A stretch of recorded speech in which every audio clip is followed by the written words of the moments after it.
So Carrie, you can sit down.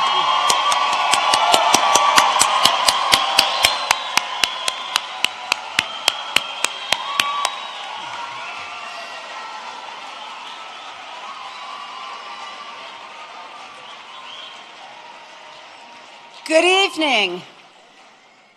I'm Professor Kathy Schultz, Dean of the School of Education, and on behalf of the faculty, it is my pleasure to welcome you to the School of Education's Spring 2017 graduate ceremony. We are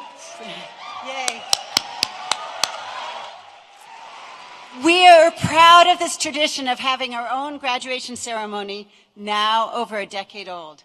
As the new dean, I'm particularly honored to host our School of Education commencement event because it gives us the opportunity to recognize each individual student in a more intimate setting with their classmates, professors, as well as their families and friends. And we're so delighted that you all can be here to congratulate them. Your presence today is very important to us, and we want to thank you for your efforts you made to make all of this possible. Because this is the only occasion in our entire academic program when families and friends can be with us, I want to take a few minutes to let you know how special a place the School of Education is. Our undergraduate students are selected from the top half of the arts and science students, clearly reflecting our commitment to strong content knowledge as a basis for excellence in teaching. Our graduate students are recruited nationally and placed nationally, and we have illustrious and distinguished faculty. As an example, and by way of a brief introduction, let me mention the faculty who are on stage with me today. Professor Elizabeth Meyer is Associate Dean for Teacher Education. She is a former high school teacher, and she is spearheading efforts to strengthen our teacher education programs. Her research and writing focuses on issues related to gender and sexual diversity in K-12 schools. Current research projects include investigating the experiences of Title IX coordinators in school districts in California and Colorado. She's also co-investigator of an international project that is examining transgender-affirming school policies and practices in the US, Canada, and Australia.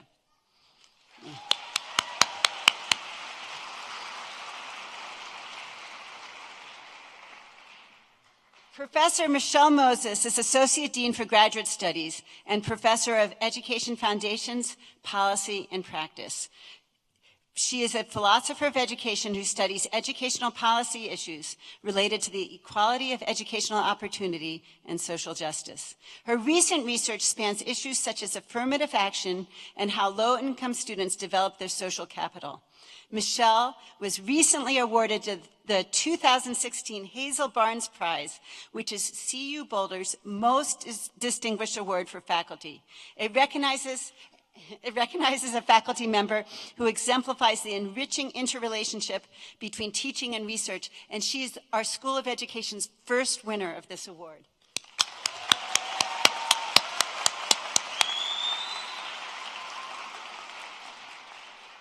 Professor Derek Briggs is professor and chair of the Research and Evaluation Methodology Program. He's also the director of our Center for Assessment Design, Research, and Evaluation. His research agenda focuses upon building sound methodological approaches for the measurement and evaluation of growth and student learning. As a psychometrician, Dr. Briggs works with states and other entities to provide technical advice on the design and use of large-scale student assessments.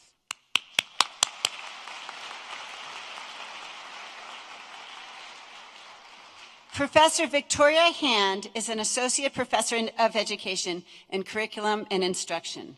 She focuses on issues of culture, learning, identity, and equity in the mathematics classroom. Her research examines the development of opportunities to learn in mathematics classrooms and how these opportunities are negotiated differently by groups of students from various ethnic, racial, linguistic, and social backgrounds.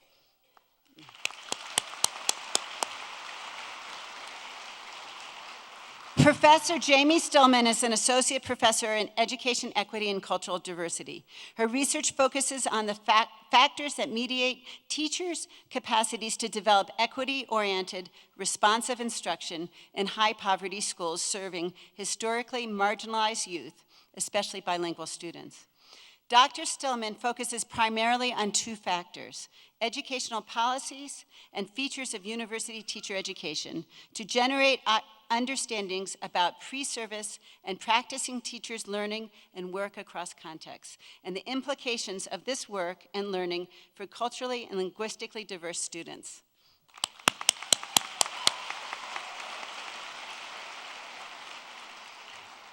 And I could continue one by one introducing our illustrious faculty, but this is really about you, our graduates. So now I would like to invite our Associate Dean, Michelle Moses, to the podium.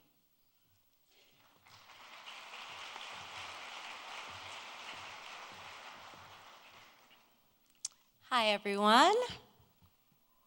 So, this year we had the unique honor of welcoming Kathy Schultz as Dean, and it is my absolute pleasure to introduce her as our keynote speaker this evening. After working closely with the school's leadership team for months prior, she officially joined us in August.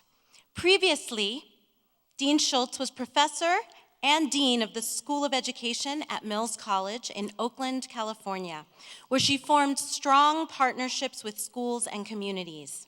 She has also served as professor and director of the teacher education program at the University of Pennsylvania, where she founded and directed the Center for Collaborative Research and Practice in Teacher Education. True to her collaborative leadership style, Dean Schultz has been meeting one-on-one with faculty, students, staff, and friends of the school, listening to ideas and exploring possibilities. Now, this was not surprising, coming from a thoughtful scholar who has authored 2 recent books on listening and participation.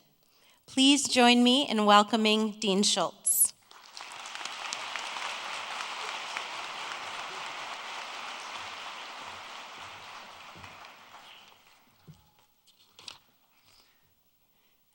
Thank you, Michelle. Congratulations to all graduates and those who have supported you to reach this day, including your families and friends. Take a moment to savor this significant accomplishment. I appreciate the opportunity to speak to you as I finish my first year as dean. This has been a wonderful year. Contributing to my delight in being here at CU Boulder as Dean of the School of Education is the opportunity to see all of you successfully complete your degrees and to contemplate the wisdom, experiences, sensibilities, and possibilities each of you hold as you go out into the world. I want to begin by telling you a story about teaching writing in Aceh, Indonesia. In the months after the South Asian tsunami of 2004, I was asked to put together a team of 5 educators and to travel to Aceh for 2 weeks to work with 100 elementary teachers who would in turn return to their communities and prepare new teachers to replace the tens and thousands of teachers who had died in that devastating disaster.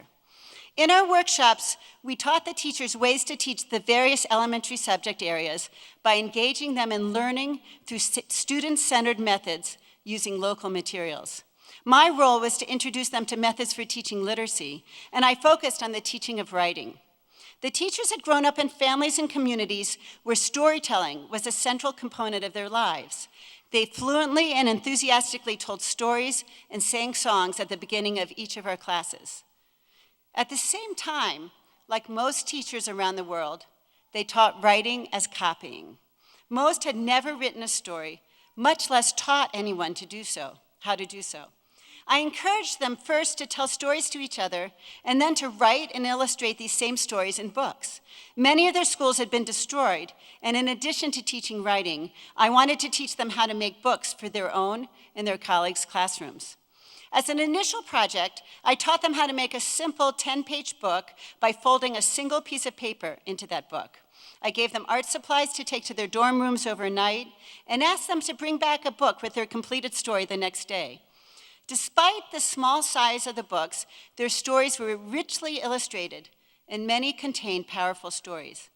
To begin our class, I asked them to sit in groups of about 5 teachers and read the stories aloud to each other.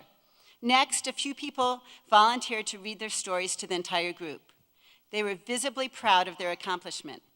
As we concluded the reading, I announced, "Now you are all writers." Silence descended in the room. While many had written before, they had never felt like writers. They paused to absorb the new identity.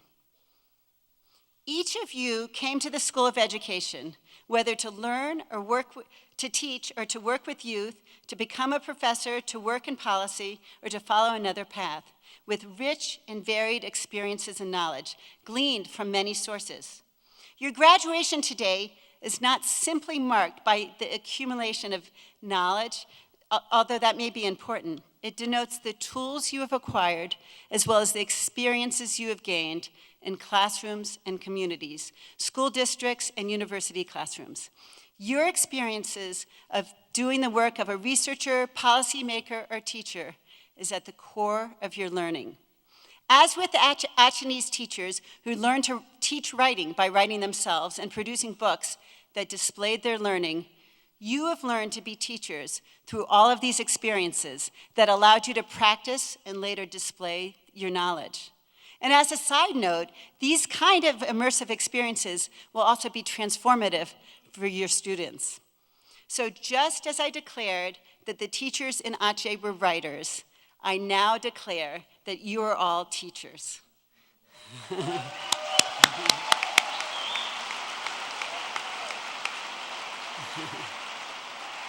Today, perhaps more than any time in recent history, there is so much work for all of us to do in the world.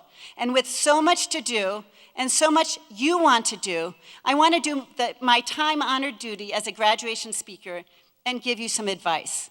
Just 2 pieces, but I think they're worth sharing.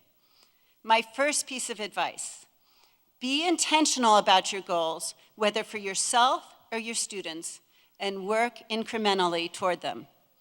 One of the wonderful aspects of teaching in community spaces, at the university, and in K-12 classrooms is that there's often immediate feedback.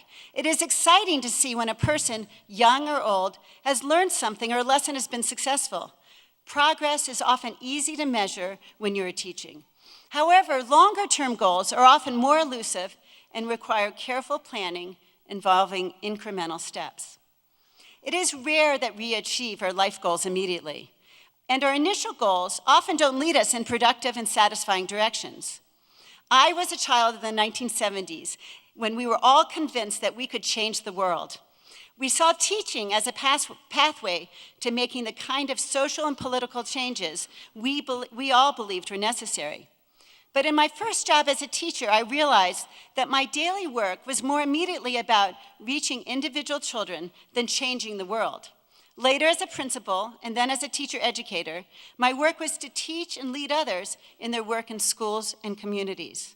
And now as a dean, my work centers on creating conditions for the faculty to succeed in their work. Yet even as I've focused on these very specific goals, I've kept my original vision in mind. For each of these types of work rests on the enduring belief in the larger purpose of my work, which is to make the world a more just and equitable place. Each of my career decisions reflected both the opportunities I was given and this larger set of principles. The changes I made were incremental, but they kept me on a path toward my larger goals. At the same time that I pursued goals for myself, through mentoring, which I consider extremely important, I've also worked to support others to reach their own goals. My father was an important example of this for me in this respect. He was the youngest child of immigrants and the only one in his family to go to college. When he left home to attend college, he taught his mother to read and write so that she could write him letters. Years later, when he retired after a career first as a law professor and then as a lawyer in Washington, D.C., he returned to teach at Washington and Lee Law School. In an interview for the school newspaper, a student asked him, "What are your goals for the next 5 years?" Without hesitating, my father, who ended up living about 20 more years until he was 95, said that he didn't have goals for himself. At this point in his life, his goals were for his children and his grandchildren. Your goals and ambitions don't need to be tied to your own careers or life paths. They can also be for others, including, of course, your students. What is probably most important is that you're intentional in the choices you make. The goals you set out for yourself may not be the same as those you achieve. Your achievements might be more collective and shared by many. And as you sit here today, about to receive your diploma, think about what you want to do with your new degree and stay open to new possibilities. Above all, work to be intentional about your choices and hold fast to your values and beliefs as you make decisions. My second piece of advice is to learn from your failures and celebrate your successes. We all experience myriads of failures and successes, small and large, in our lives. What is most significant is what and how we learn from them. As a teacher, I've had many small and large failures. I've learned from them all, though in some cases, my learning was not immediate. One of my favorite parts of being a first grade teacher was teaching children to read. One year, I had a girl who had a difficult time learning to read. I tried everything I could think of. Each new attempt failed. We wrote group sentences about individual students each morning. We had a word wall where I added new words each day. Students wrote books based on their interests and passions. They practiced with books that had controlled vocabulary. I made a word ring for this girl and started with the 5 words she wanted to learn to read. She would learn 3 one day, and after many repetitions. And by the next day, she had forgotten all of them, and we would need to begin again. Each new tactic I tried failed, and I began to think that she would not learn to read. It was towards the end of the year, and she had barely learned 10 words. I was pregnant that year with my first child. Of course, the children were completely fascinated by this and could barely keep from touching my belly. They had hundreds of questions. I decided to use this moment and ask them to interview their parents about their own birth story. I kept the assignment sufficiently open so they could learn something else about their family if it was a story that was either unknown or hard to hear. So the students brought back stories, and we compiled it into a class book filled with vibrant drawings. This girl was fascinated by the stories, and one day she started to read them. I had failed to teach her to read by the standard methods that I had learned. The book project had been geared to the whole class rather than to her alone, and was not based on her individual interests or strengths. Yet, despite all of my carefully executed strategies, that it was that activity that opened up reading for her. I learned that about patience and trusting the process. And I learned that with time, failures could turn to successes. In a sense, it was her peers who taught this girl how to read. Their stories provided enough interest for her to finally find her way into reading. A second example comes from my youngest child. As a parent, and I expect many of us who are parents, have tried to shield my children from failure. My husband and I encouraged our children to take certain kinds of risks and tried not to be overly protective. Yet, whether consciously or not, we steered them away from failure whenever possible. I'm not sure that has been the wisest strategy, and I wonder if it has kept them from learning the most important learning for their lives and futures. My youngest daughter recently returned from 2 years in the Peace Corps, where she worked in a small village without electricity or running water in northwestern Zambia. She was a public health worker in the village with only a small clinic that had 2 beds and almost no medicine. Her task was to figure out what the village needed and to work with them to address the problems. Her first year was tough. She focused on child and maternal nutrition, and her goal was to support the villagers to lead workshops for each other so that the work would last beyond the time she was there. But there were months of rain, and no one was willing to come out of their huts for meetings. And it was lonely, with no one within 25 kilometers who spoke English. My daughter began to feel as though she was failing. And as she later wrote, she realized that she'd never really failed in her life. At times, things were hard in school, but she had never really failed. She persisted, and by the end of 2 years, there were small signs of progress. Women built chicken coops and learned how to cook with eggs and cultivate and cook with soy. 2 of the groups looked as if they would continue with village women as leaders. When she looked carefully, she could notice small changes. It would have been easier just to do things for people as they expected. But she held on to the principle that she would support them to take on leadership roles and sustain the work themselves. And after holding on to that stance, they began to understand the importance of what she was trying to accomplish. She initially experienced failure and learned the value of staying true to what she believed, even when it would have been easier to give in. She learned about her own capacities and those of the women in her village. She also learned that she could push through failure. In your careers as teachers, professors, community workers, policymakers, you will experience both failure and success. Learn from both and remember to celebrate the successes. Take the time to acknowledge those who joined you in your success and upon whose shoulders you do your work. In this world, we never do anything alone, and our success is always connected to the work of others. Know also that your failures will be at least as important as your successes. Remember the value and rewards of perseverance, which many of you have learned in your journey to where you sit today. Reach out to those of us who will always be here to support you, and reach inward and know that these most challenging moments will be enormously important to you and your growth and the work you want to do in the world. So what an honor it is to share this moment with you as you leave the university and our School of Education. Remember, you can always return and that there are many ways for you to stay in touch with us.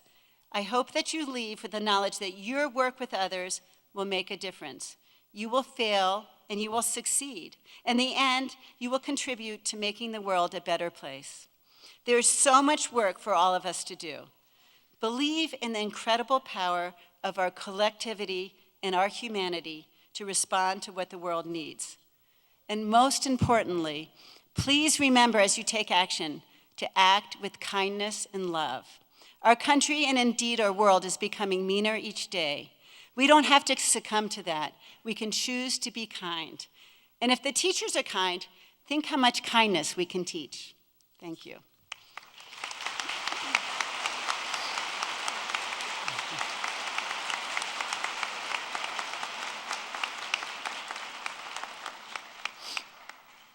So in 1996, Professor Lindley Stiles established the Best Strategic Award to honor our outstanding undergraduate student.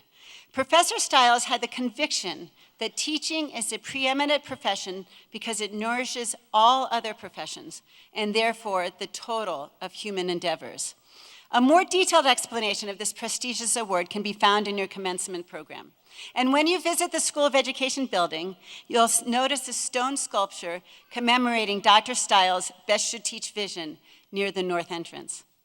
As we present each group of graduates today, we will recognize the student who has been selected as the outstanding graduate in each program. They will each receive a Best Should Teach commemorative pin. Selection of these outstanding graduates is a difficult process because of the extraordinary professional performance and academic credentials of so many of our students. We carefully thought about these decisions. As we proceed, I trust you will agree that they are excellent representatives of the students in all of our programs. So now Associate Dean Liz Meyer will present the candidates for teacher licensure.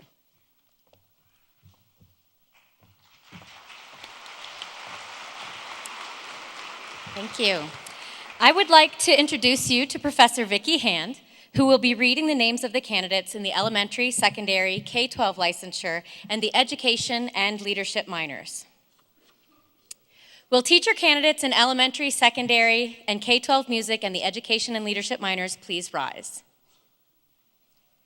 Dean Schultz, it is my pleasure to recognize the following students who are completing teacher licensure programs in education or the education and leadership minors. These licensure students have completed all requirements leading to licensure, including arts and sciences coursework, education requirements, and successful completion of student teaching. We will recommend their licensure as teachers to the Colorado Department of Education. The education and leadership minor students have completed the program requirements for the undergraduate education and leadership minors.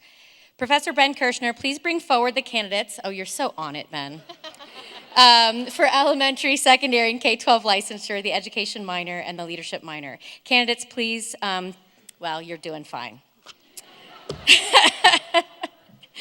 Our Best Should Teach outstanding undergraduate teacher education graduate and outstanding elementary graduate is Jessica Wagoner.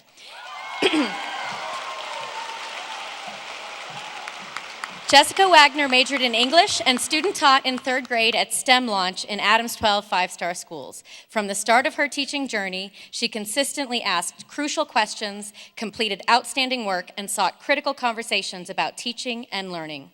Jessica's professors describe her as a scholar of equitable and engaged teaching who is unfailingly dedicated, compassionate, and collaborative. Her mentor teachers and supervisors praise her devotion to honoring children's knowledge, her facility with innovative instruction, and the joy with which she lives her commitments to children and their learning. Congratulations, Jess.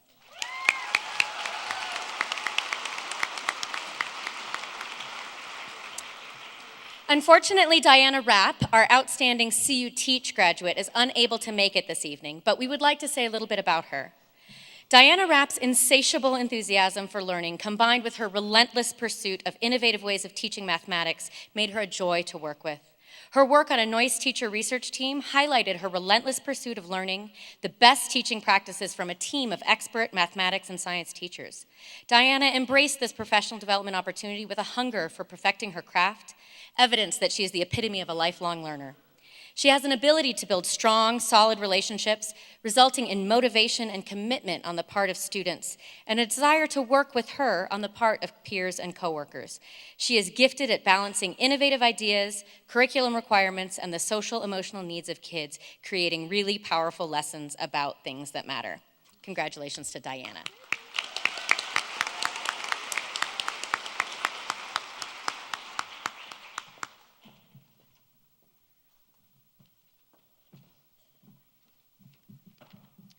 Rachel Exner.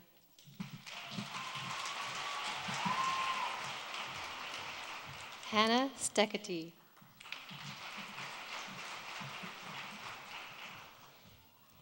Sydney Groves.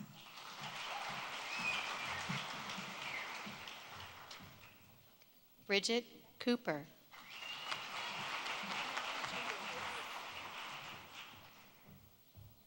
Natalie June Bantus.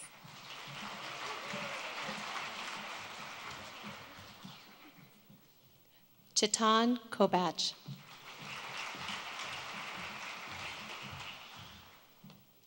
Sammy Grenier.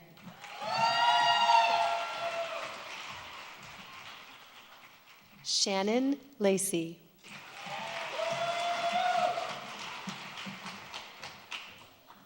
Katie Leek.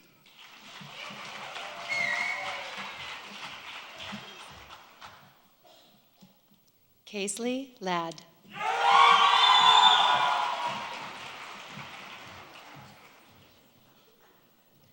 Marisa Fixman.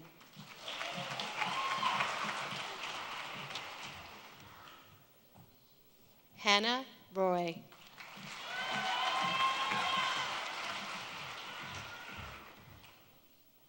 Connor Payne.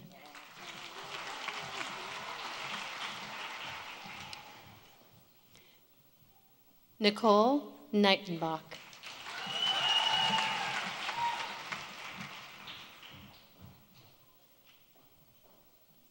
Elizabeth Estrada Orzohi.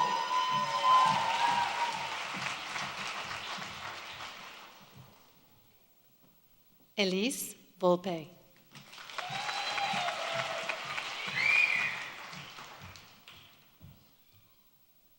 Luke Kelly.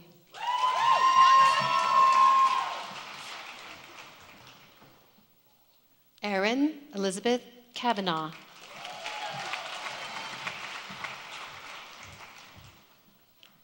Christina Middlebrook.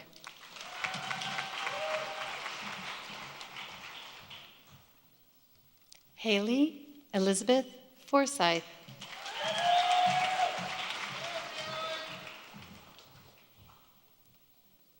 Allison Rathermel.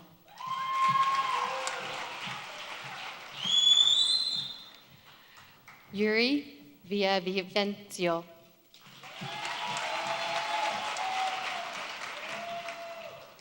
Morgan Clark.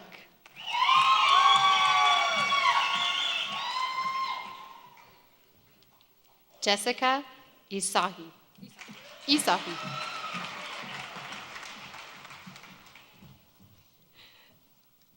Zoe Cavan.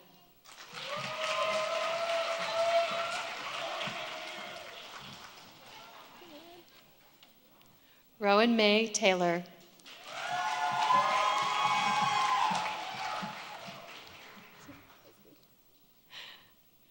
Cheyenne Baybridge.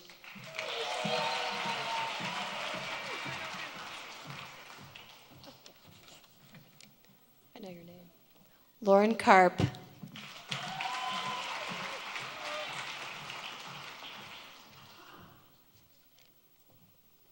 Alicia Beria Kelly.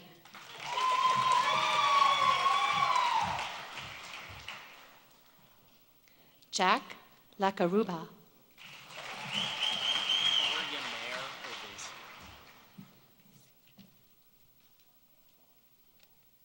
Ariomer Ovesi.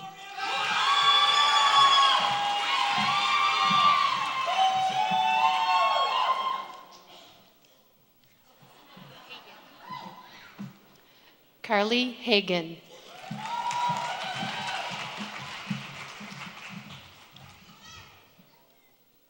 Paige Rooney.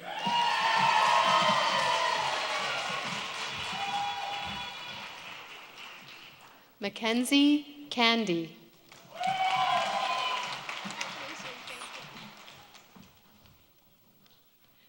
Gabrielle Kristovich.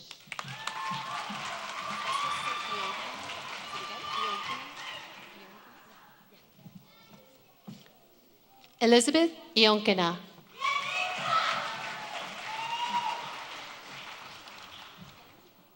Christine McMillan.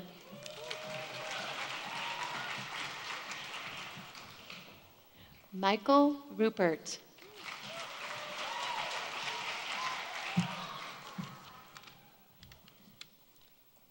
Brian Borgi.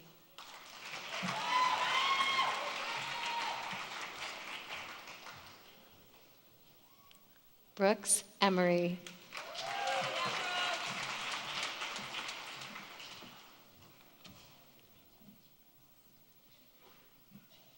Chandelier Golbas.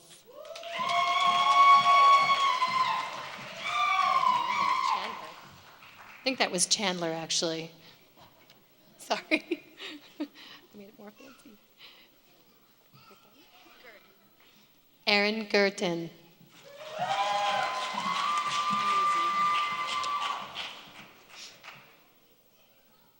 Tessa Snow.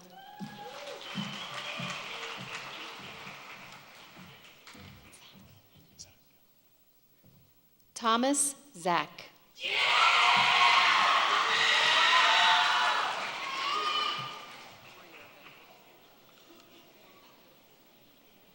Bree Irvin.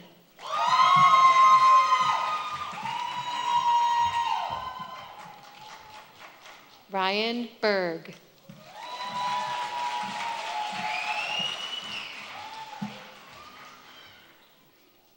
Holly Danielle Humphreys.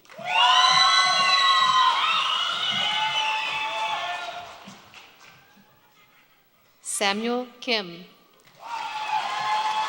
kind of a tough one. Mihala. Arthur Mihalak.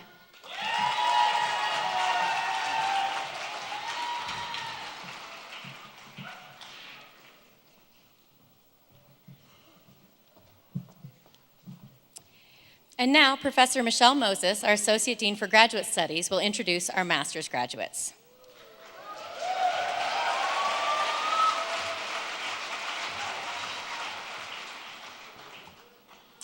Professor Derek Briggs and Professor Jamie Stillman will be reading the names of the master's candidates. Dean Schultz, it is my pleasure to recognize the following students who are recipients of the master's degree in education. Will these students please rise? These students have completed all requirements leading to the degree, including 30 credit hours beyond the bachelor's degree,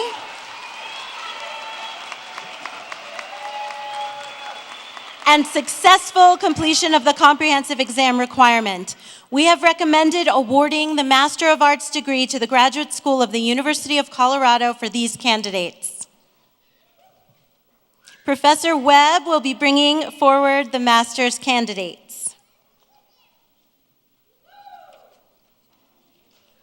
We'll start with our outstanding master's graduate, Amber Gonzalez Cortez.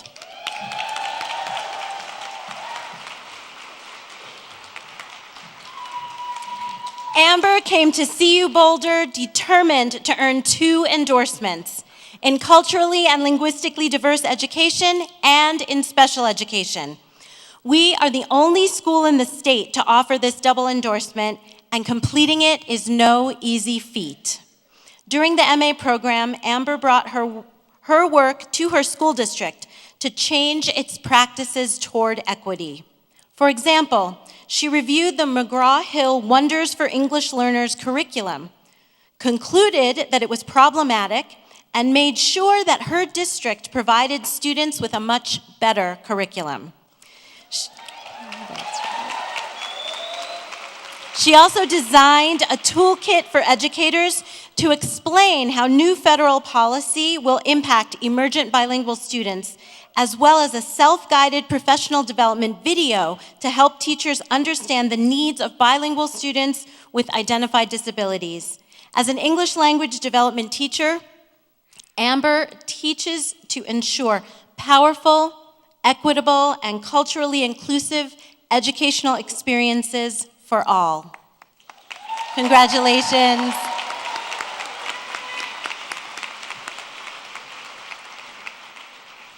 I am also proud to introduce our outstanding secondary humanities graduate, Gabriela Martinez.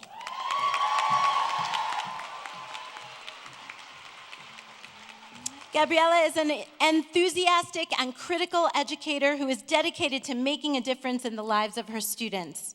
She got her bachelor's degree in political science here at CU Boulder and completed her student teaching at Boulder High School. She takes key ideas from educational theorists and applies them to real kids in real classrooms. Her extensive work with the Adelante program and her internship with the Boulder County Latino History Project Summer Teacher Workshop attest to her commitment to the principles of social justice. Her typical classroom teaching experience included lessons that championed undertold histories and engaged students in the analysis of primary sources using scaffolds designed to guide students to success. Congratulations.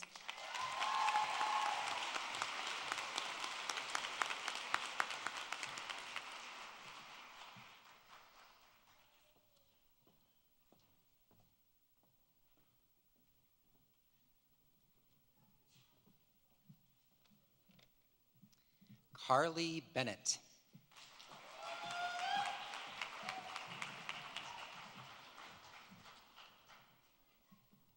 Erica Haddon.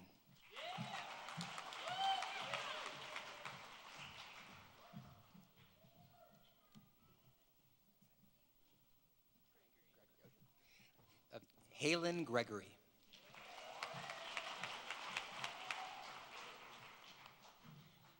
Drew Grinnell.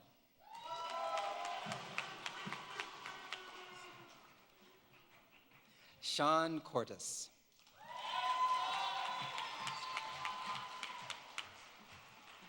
Benjamin Roberts.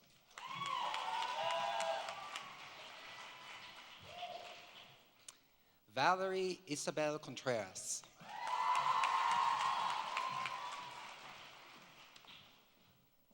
Shannon Crack.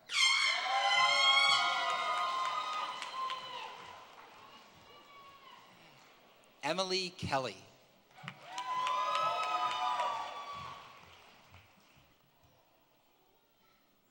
Leslie Ann Reinmuth.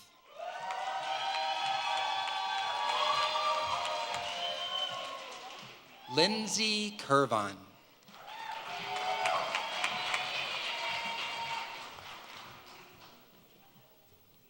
Justin Mack.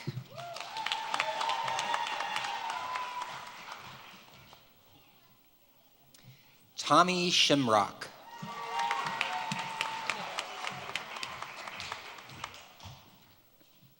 Megan Megatron D'Souza.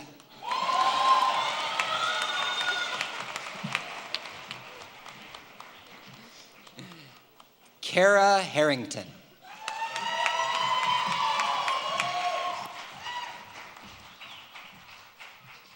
Aya Ishizu.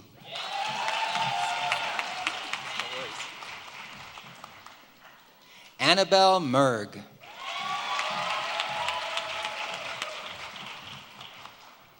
Julie Brokish. Linda Pasika Foyt.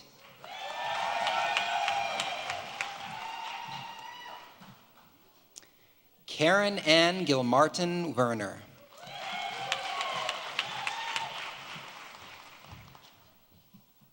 Elizabeth Fessenden.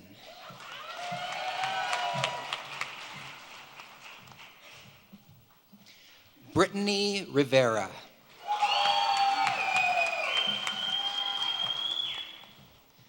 Melissa Garvey.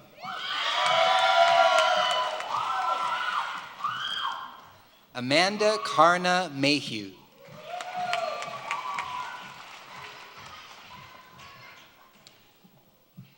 Rachel Lammers.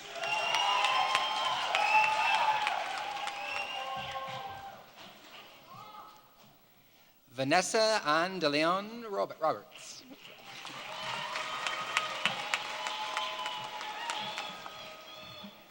Karen Lee Krevling.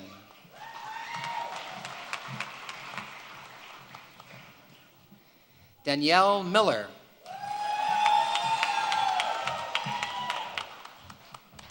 Beth Struble.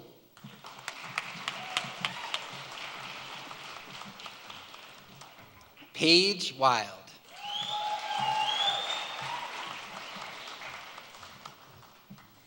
Shannon Boyd.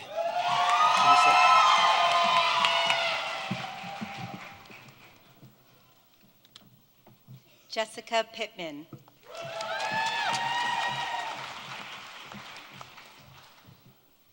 Erica Martinez.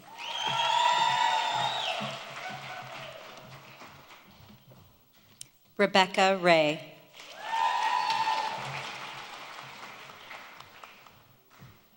Erica Mock.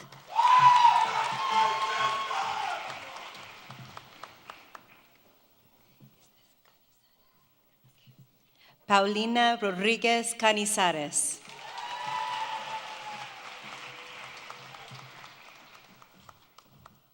Virginia Lee Norgard.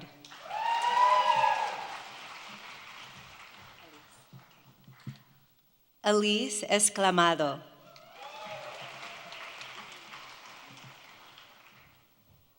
Karina Caskey.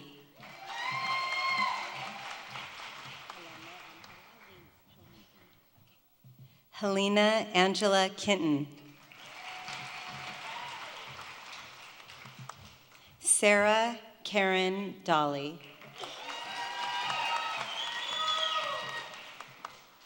Hilly Elwood.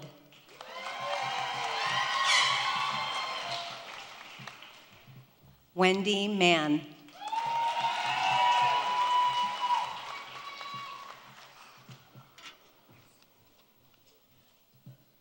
Adam Chavez.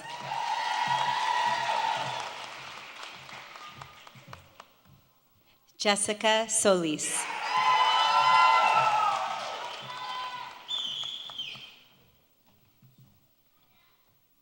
Celia Reyes Martinez.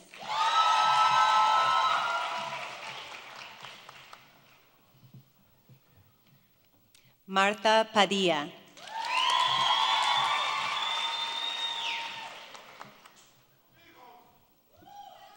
Belinda Garcia.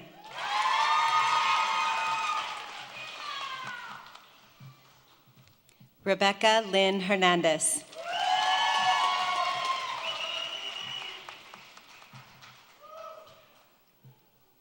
Charlotte Alejandra Pascasio.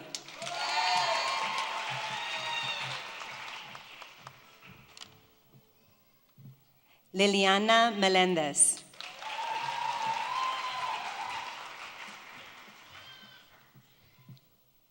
Robin Miranda.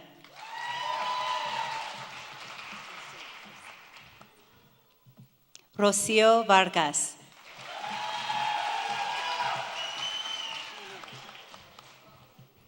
Liliana Nunez Mauger.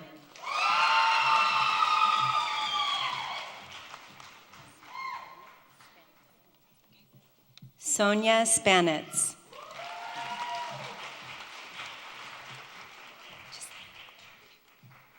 Lupe Lucero.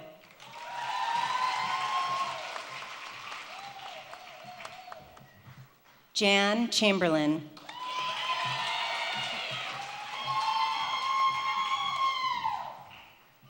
Nancy Lynn Olson.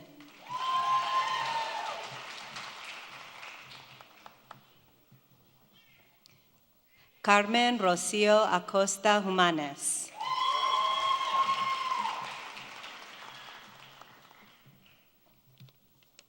Aida Klein.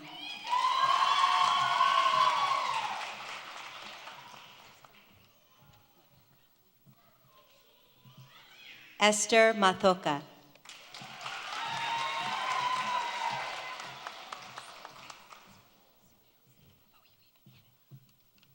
Amanda Swales.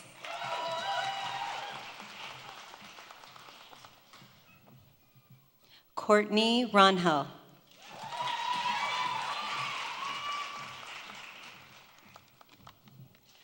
Rochelle Turnicliffe.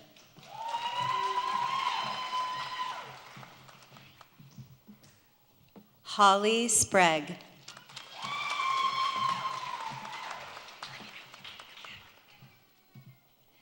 Leah Carmalt.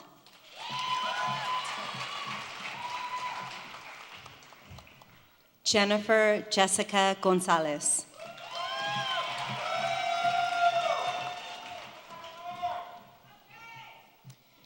My Jade Pham.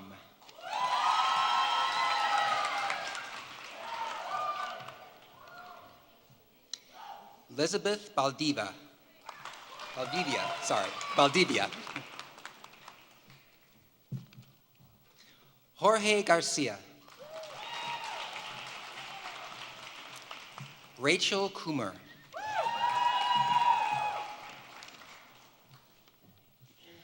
Megan Small.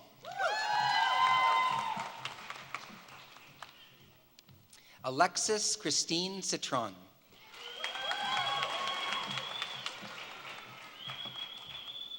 Jody Ann Roper.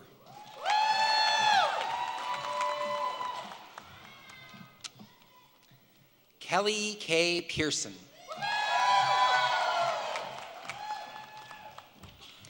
Heather O'Brien.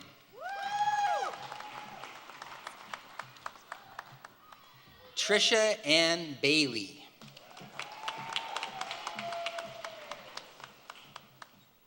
Jody Lingo. Melissa Kathleen Davis. Annette Spence. Rachel Marie Hansen. Sarah Smoger.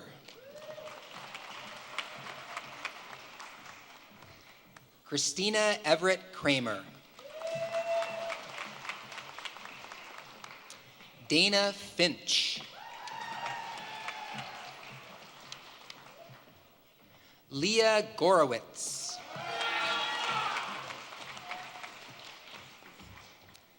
Adala Salahi.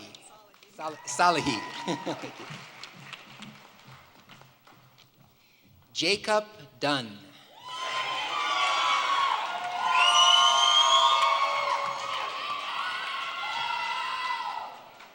Lauren Russell.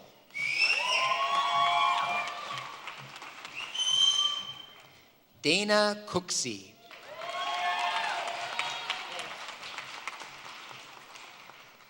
Philippe Gagon.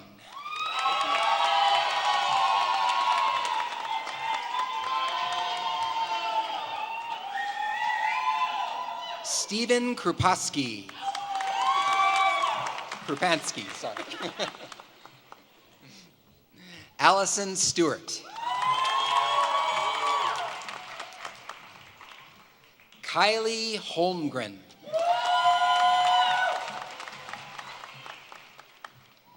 Joanna Freund. Sarah Maurer.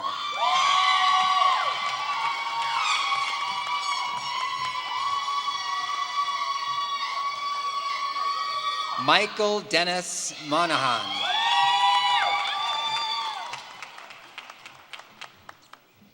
Shane Saeed.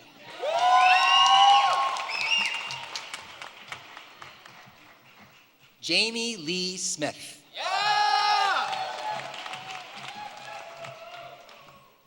Matthew Muzia.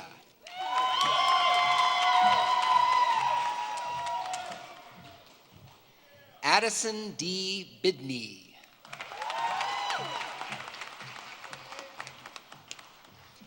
Adrian Falco.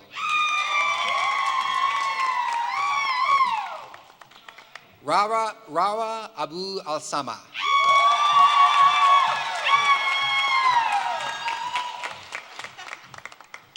Jennifer Marie Montolenich Torres.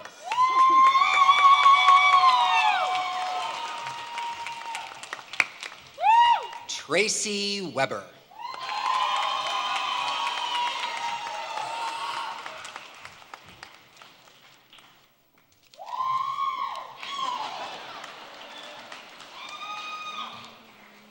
All right, next we have our PhD graduates. Dean Schultz, it's my pleasure to recognize the following students who are recipients of the doctoral degree in education. These students have completed all requirements leading to the degree, including 56 credit hours of coursework, successful completion of the comprehensive exam requirement, and successful completion of the dissertation. We have recommended awarding the Doctor of Philosophy degree to the Graduate School of the University of Colorado for these candidates. Professor Millie Gort, please bring forward the doctoral candidates. And would the faculty members who will be hooding each graduate please come forward and take your place with your advisee.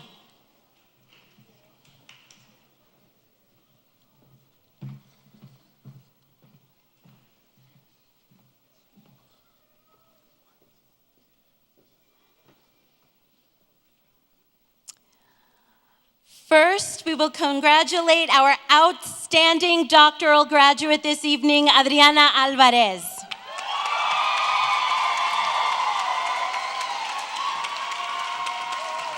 Adriana is receiving a PhD in Educational Equity and Cultural Diversity. Adriana received her bachelor's and master's degrees from the University of Texas, El Paso. Since joining our doctoral program, Adriana's research has been focused on working with Mexican immigrant families and their children. In her dissertation, Senderos Familiares, Building Pedagogical Pathways to Advance Strength-Based Perspectives and Inclusive Family Engagement in Bilingual Classrooms, Adriana combined her keen intellect with her passion for identifying and learning about new pedagogies designed to better understand the linguistic, social, and cultural strengths of immigrant families. Her work helps students develop biliteracy and changes pervasive deficit ideologies about immigrant families. Dr. Alvarez will be taking a position as an assistant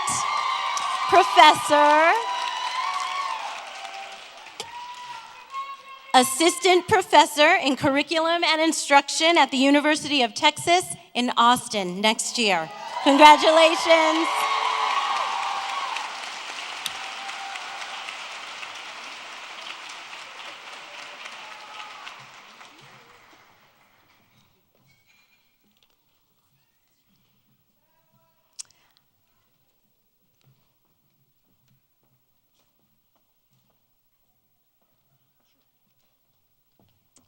Next, Antonio Rodriguez. Antonio is receiving a PhD in educational equity and cultural diversity. He received his bachelor's degree from the University of Colorado in Colorado Springs and has earned master's degrees from Boston University and CU Boulder. His dissertation, entitled Teacher Directives and Learners' Response in a Preschool Classroom, a Bilingual Case Study, used the action implicative discourse analysis model to study a bilingual preschool classroom focusing on 14 Spanish, English preschool students and their teacher. He examined how the teacher used directives for classroom management and instruction, and how these directives and student responses changed as the teacher taught in Spanish and in English. Antonio is currently a fourth grade dual language teacher at Escuela Bilingüe Pioneer in the Boulder Valley School District.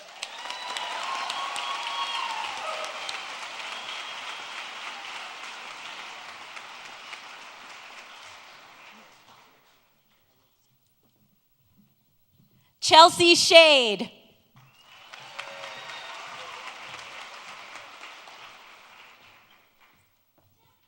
Chelsea Shade is a PhD in educational equity and cultural diversity, and she's committed to equity and fairness in the testing of emergent bilingual students.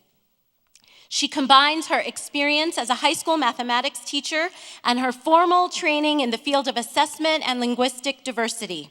Her dissertation, Mathematics Assessment in the Race to the Top Era, examines the sets of semiotic resources used in computer-administered tests in a large-scale assessment program, and how item semiotic complexity shapes the performance of students on tests and the inferred cognitive activity of emergent and non-emergent bilingual students as they take those tests.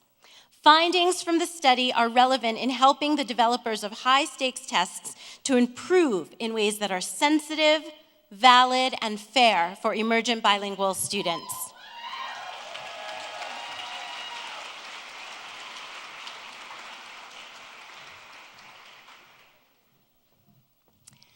Daniela Cruel de Giacomo.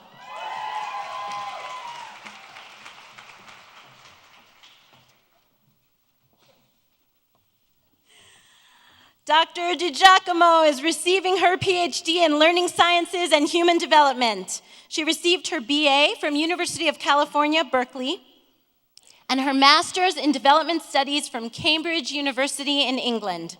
Daniela is an accomplished scholar with several publications in influential peer-reviewed journals, whose work sits at the intersections of learning sciences, sociocultural psychology, education policy, and youth development.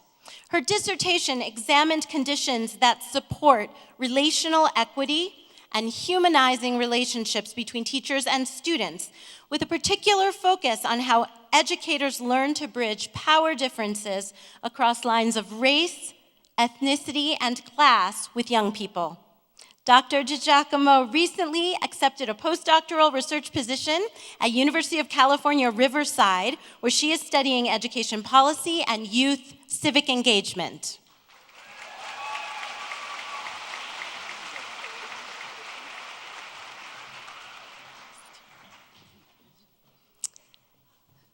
This way. Katie Wiley.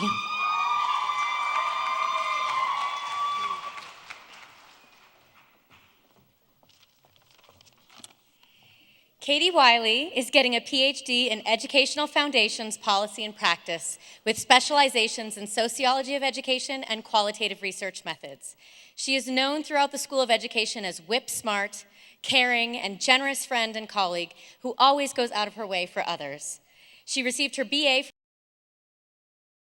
the university and was the outstanding master's graduate from CU Boulder in 2011. Katie was awarded a CU Dissertation Fellowship from the Graduate School in 2015 and a prestigious National Academy of Education Spencer Dissertation Fellowship to complete the writing of her dissertation. Her passion for racial justice led her to study disparities in discipline in a middle school with potential for innovative practices. Katie has accepted a postdoctoral research position in the Department of Educational Studies at the University of California, San Diego.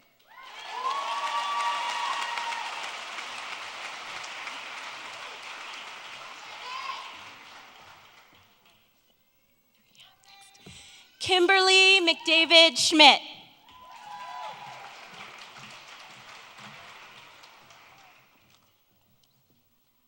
Dr. Schmidt earned her doctorate in literacy studies.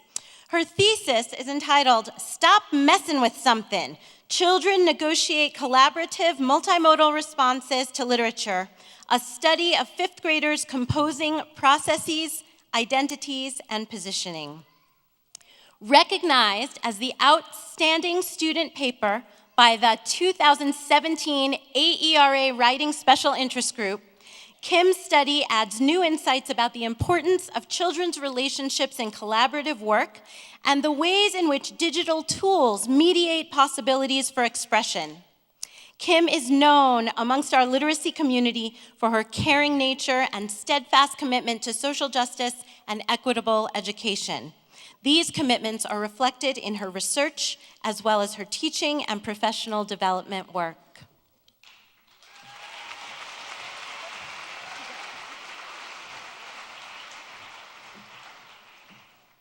Ashley Carton.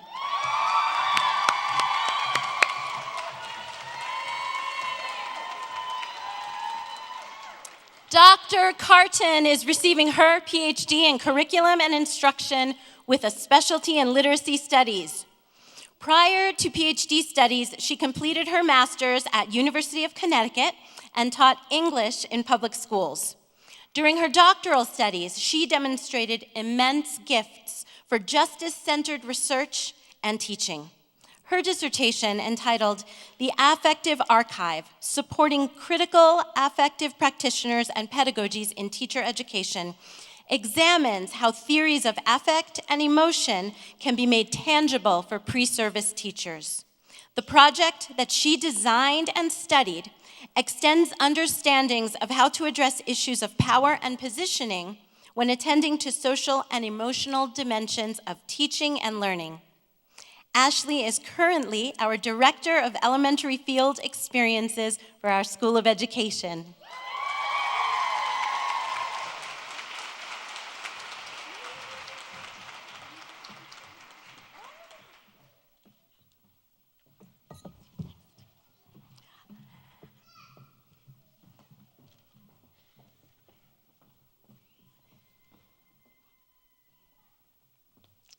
Anne Oppenheim Davidson.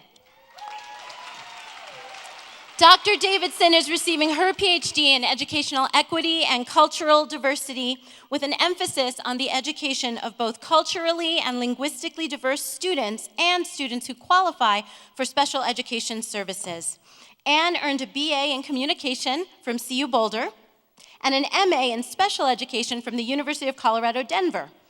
Anne's dissertation research, titled "Transforming Everyday Teaching: Pedagogy and Collaboration Supporting Equity, Inclusion, and Effective Instruction," examined teachers' formal and peripheral participation in professional development designed to increase equity and inclusion for all students in general education classrooms.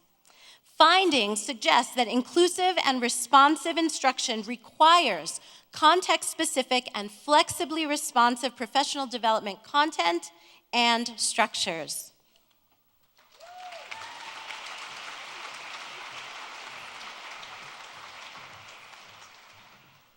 Jessica Alzine.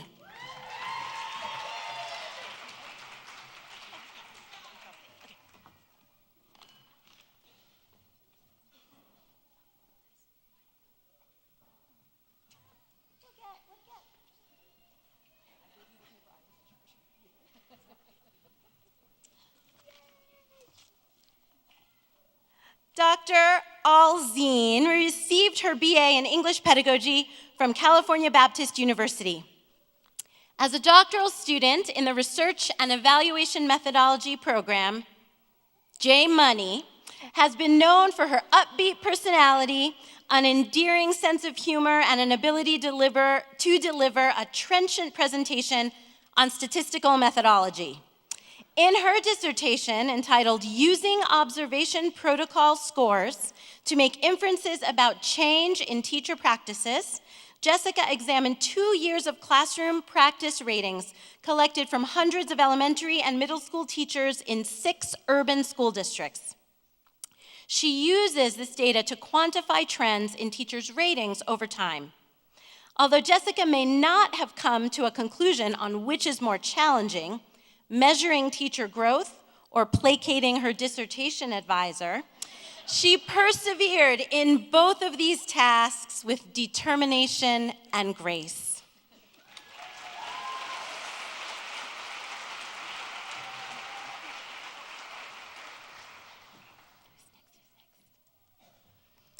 William Campbell.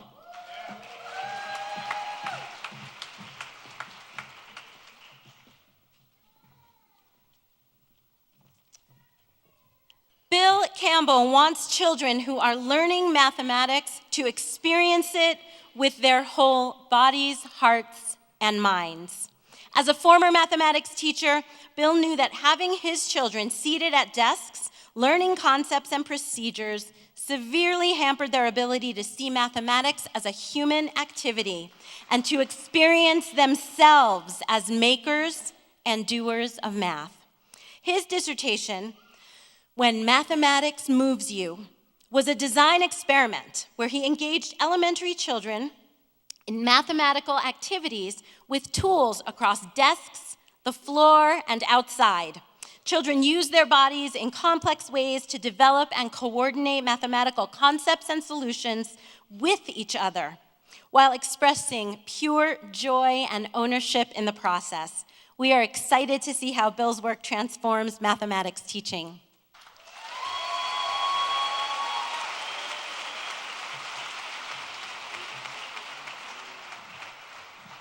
Susan Miller. Dr. Miller is receiving her PhD in Curriculum and Instruction Mathematics Education. She received a Bachelor of Science in Chemical Engineering from Bucknell University and an MBA from the University of Denver.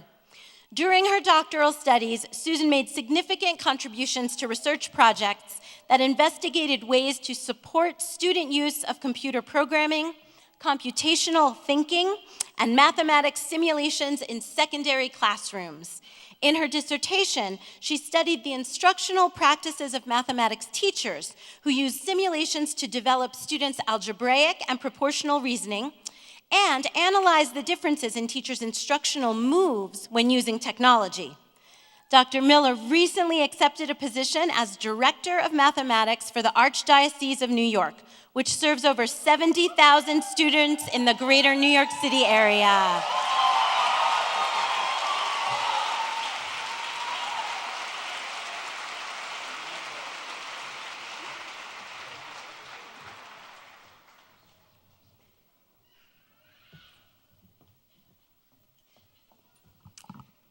Graduates, it is our pleasure to welcome you as new alumni and to remind you to stay connected to the School of Education. We will be reaching out to invite you to participate in alumni programs that we hope will benefit both you and current students. I also hope that you'll give back and support the school in whatever way you can, because you remember how hard it was to student teach and pay tuition, to earn a master's degree while working full-time, and to support yourself and finish your dissertation. Generations of graduates before you have supported this school by creating scholarships and fellowships, by supporting faculty research, or by making annual gifts that enhance every aspect of this school's programs. In some way, each of you have benefited from other graduates' generosity, and I trust you will be like-minded when you, in turn, have the opportunity to support the next generation of teachers and researchers. We in the School of Education also have another and even greater expectation for what it means for you to give back to the community and the profession. We expect that you will give back through the challenging and engaging opportunities you create in classrooms, through the students you will not let fall through the cracks, by your research on critical issues, through your contribution on myriad curriculum and assessment committees and school improvement teams, and through social action groups petitioning the state legislature, and more. We are proud of your accomplishments and welcome you as initiated professional educators and colleagues. Please give yourself a hand.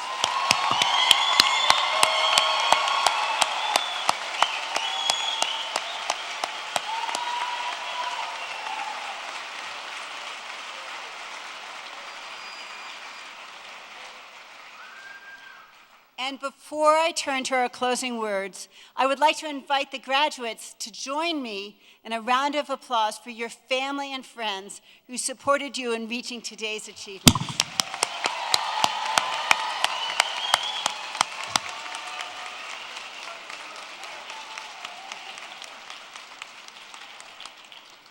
And I would also like to recognize the incredible work of Travis Anderson, Jen Siplett, Scarlett Ponton-Duton, Hannah Fletcher, Paul Homan, Mignon Macias, Kirsten Poley, Ann Schlesinger, Carrie Chochum, and Sarah McDonald, who have spent many hours planning and organizing this year's graduation ceremony.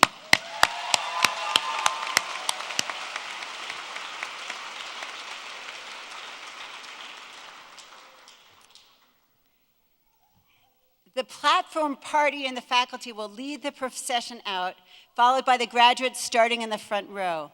Please join us for a reception on the grassy area just across from the Varsity Pond Bridge, where our faculty members and staff are looking forward to meeting you and your families. And again, congratulations, and we're so proud of you. Have a great evening.